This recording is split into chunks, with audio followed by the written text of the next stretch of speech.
Capítulo 4. Estrutura conceitual para a elaboração e apresentação das demonstrações contábeis. Texto remanescente. O texto remanescente da estrutura conceitual para a elaboração e apresentação das demonstrações contábeis anteriormente emitida não foi emendado para refletir quaisquer alterações implementadas pela NBCTG 26. Apresentação das demonstrações contábeis. A IAS 1 que o espelha foi revisada pelo IASB em 2007. O texto remanescente será atualizado quando forem revisitados conceitualmente os elementos das demonstrações contábeis e suas bases de mensuração. Premissa subjacente. Continuidade. Item 4.1. As demonstrações contábeis normalmente são elaboradas tendo como premissa que a entidade está em atividade, going concern assumption, e irá manter-se em operação por um futuro previsível. Desse modo, parte-se do pressuposto de que a entidade não tem a intenção, nem tampouco a necessidade, de entrar em processo de liquidação ou de reduzir materialmente a escala de suas operações. Por outro lado, se essa intenção ou necessidade existir, as demonstrações contábeis podem ter que ser elaboradas em bases diferentes e, nesse caso, a base de elaboração utilizada deve ser divulgada. Elementos das demonstrações contábeis. Item 4.2. As demonstrações contábeis retratam os efeitos patrimoniais e financeiros das transações e outros eventos, por meio do grupamento dos mesmos em classes amplas de acordo com as suas características econômicas. Essas classes amplas são denominadas de elementos das demonstrações contábeis. Os elementos diretamente relacionados à mensuração da posição patrimonial e financeira no balanço patrimonial são os ativos, os passivos e o patrimônio líquido. Os elementos diretamente relacionados com a mensuração do desempenho na demonstração do resultado são as receitas e as despesas. A demonstração das mutações na posição financeira usualmente reflete os elementos da demonstração do resultado e as alterações nos elementos do balanço patrimonial. Assim, esta estrutura conceitual não identifica qualquer elemento que seja exclusivo dessa demonstração. Item 4.3. A apresentação desses elementos no balanço patrimonial e na demonstração do resultado envolve um processo de subclassificação. Por exemplo, ativos e passivos podem ser classificados por sua natureza ou função nos negócios da entidade, a fim de mostrar as informações da maneira mais útil aos usuários para fins de tomada de decisões econômicas.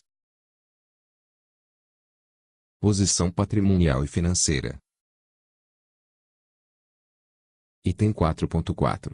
Os elementos diretamente relacionados com a mensuração da posição patrimonial e financeira são os ativos, os passivos e o patrimônio líquido. Estes são definidos como segue. A linha A.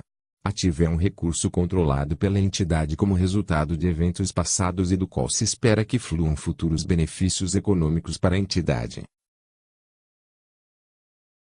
A linha B.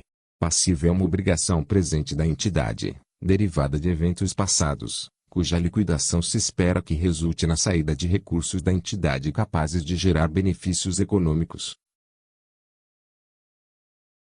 A linha C. Patrimônio líquido é o interesse residual nos ativos da entidade depois de deduzidos todos os seus passivos. Item 4.5. As definições de ativo e de passivo identificam suas características essenciais, mas não procuram especificar os critérios que precisam ser observados para que eles possam ser reconhecidos no balanço patrimonial. Desse modo, as definições abrangem itens que não são reconhecidos como ativos ou como passivos no balanço patrimonial em função de não satisfazerem os critérios de reconhecimento discutidos nos itens 4.37 a 4.53. Especificamente, a expectativa de que futuros benefícios econômicos fluam para a entidade ou saiam da entidade deve ser suficientemente certa para que seja observado o critério de probabilidade do item 4.38, antes que um ativo ou um passivo seja reconhecido. Item 4.6. Ao avaliar se um item se enquadra na definição de ativo, passivo ou patrimônio líquido, deve-se atentar para sua essência subjacente e realidade econômica e não apenas para sua forma legal. Assim, por exemplo, No caso do arrendamento mercantil financeiro, a essência subjacente à realidade econômica são a de que o arrendatário adquire os benefícios econômicos do uso do ativo arrendado pela maior parte da sua vida útil, em contraprestação de aceitar a obrigação de pagar por esse direito o valor próximo do valor justo do ativo e o respectivo encargo financeiro. Dessa forma, o arrendamento mercantil financeiro dá origem a itens do que satisfazem a definição de ativo e de passivo e, portanto, devem ser reconhecidos como tais no balanço patrimonial do arrendatário. Item 4.7. Balanços patrimoniais elaborados de acordo com as normas, interpretações e comunicados técnicos vigentes podem incluir itens que não satisfaçam as definições de ativo ou de passivo e que não sejam tratados como parte do patrimônio líquido. As definições estabelecidas no item 4.4 devem, por outro lado, subsidiar futuras revisões a serem promovidas nos documentos vigentes, bem como na formulação de normas, interpretações e comunicados técnicos adicionais.